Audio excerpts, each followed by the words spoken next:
share today. There was there's just one thing that comes to my mind, and it's an experience that started in 2004. So bear with me when I start sounding like schizo. This is going to be like a run through of a 5-6 year experience. And I say started because it's still ongoing up to now. So as a backgrounder, Dax and I came here in the United States in 2000, 5 days after we got married. So it was really a clean, fresh start. And like Tom said, in the US, like the simplest of lifestyle, which is what we've always had, I believe, is still a very luxurious or very comfortable lifestyle here compared to the Philippines, the lifestyle that we've been accustomed to. So, so in other words, I was very happy with it, even if we just had nothing, just a room to share to begin with. And like many couples and new parents, because we had Sabine in our first year of marriage, we had dreams and desires and plans and structures.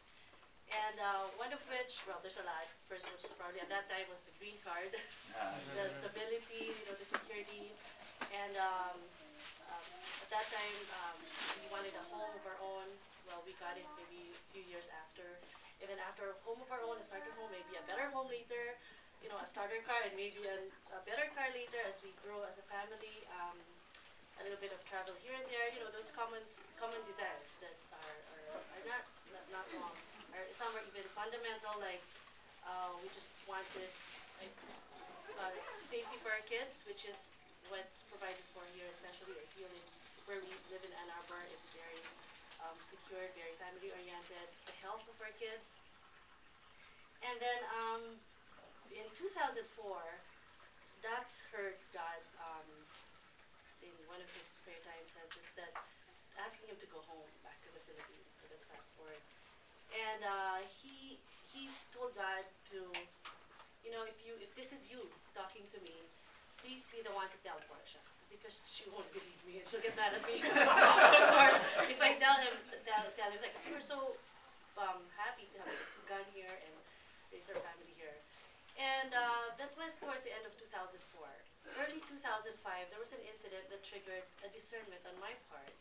So of course, definitely he did tell me that. That made me ask God, is it time to move again? Because so far by that time we've moved a lot within US. And it was okay with me as long as it's within US. So it wasn't so hard to follow him every time he said, okay, we'll go to Ann Arbor, go to California, etc. So I asked him, God, is it time to move again? And vividly his answer was, it is time to move again. And all these, when I say his message was, just to make it general, came mostly from scriptures, prayer time, senses, and then with lots and lots of confirmations in different ways.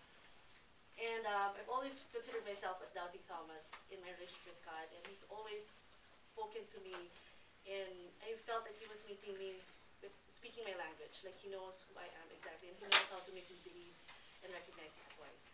So anyway, so he said it's time to move again. So okay, I was still okay. And then, so the next question I asked him was, God, where? And then I asked him, that was March of 2005. My birthday was coming up March 15 then. And I asked him, God, it would be nice if you can, that'll be a gift for me, if I can hear from you. No matter what you say, no matter where, I just want to hear you. And because I don't want to make any mistake. And almost at the eve of my birthday, I totally forgot about it. I opened the Bible, and the passage, all it said was, well, part of the passage that I got was, go home. So I started panicking. Go home, okay. But I said, okay, not yet. The final deal. I said, God, which home? I've been to California. I've been to, And then he said, that, these are a course of days and weeks and stuff like. But every time I have a question for him, he would address that particular question in a very, very specific way. I never thought that the Bible had different passages, same passages in different parts of the Bible, exactly the same words, exactly the same messages. So he said, and I said, which home? He said, go to the homeland that I gave to your homeland, that I gave to your forefathers. My selective hearing just heard that I gave to your fathers. I said, my dad is coming here for at that time. He was on his way to California to immigrate and be, to settle there. So I said, my dad is going to could that be my home now? He's my father. And he said the same passage. But this time I saw the four, in forefathers, you know. I said, forefathers that I gave you, your ancestors, your homeland. So okay, the deal, it was undeniable. He was saying go to home to the Philippines, plus the other circumstances that confirmed that. Then I started to wrestle with him.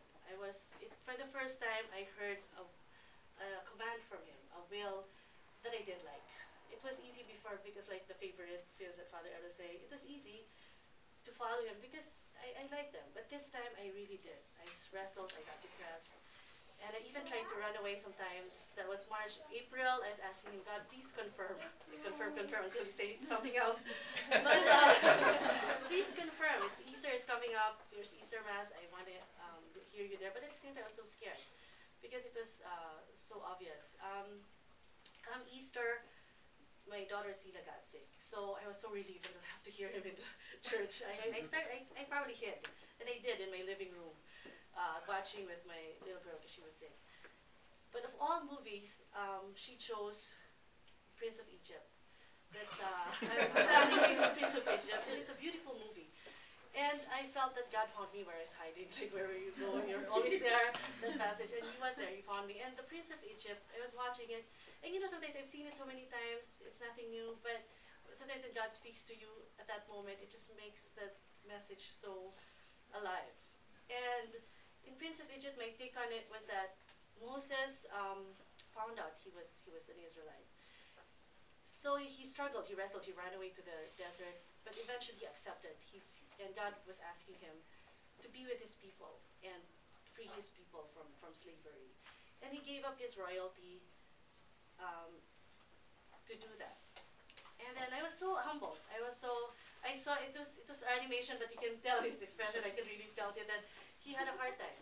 And I was humbled because he gave up more, so much more than what I'm giving up, or God is asking me to give up. And he found peace and joy in what he chose to do, in obeying God's will. So, and then I, of course, remember Jesus, who gave up so much more to be with us. Gave up, you know, a comfortable life in heaven, or to die on the cross. I mean, that's, again, all the more my desires and my dreams and everything that I'm holding on to became so pale compared to that.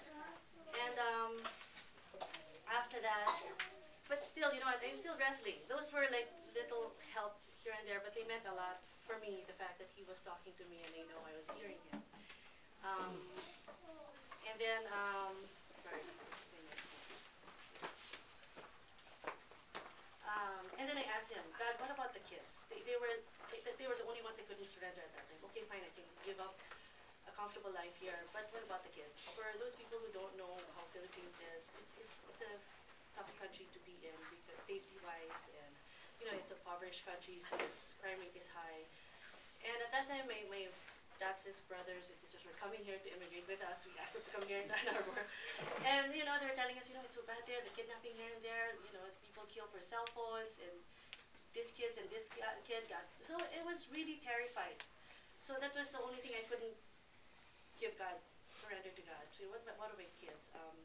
And then his answer was, and then the Abraham story also became so meaningful to me. Before I couldn't understand it. Like if God asked me to kill my son, I wouldn't believe him because it's contradicting to what he's saying, do not kill. But I asked someone about that before, and she said, an elder sister, you know what? Abraham just knows God's voice so well that even if he didn't understand it didn't make sense to him. He just knows God was asking him clear, so he's going to do it. So it became real to me, and I really appreciated the story, and I felt that that was what I was going to do if I bring my kids home. And then God's message then was in Psalm 44, verse 1 to 5.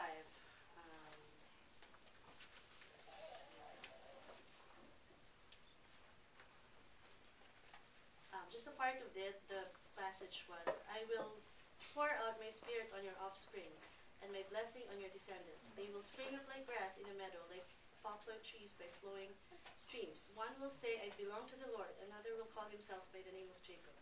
Still another will write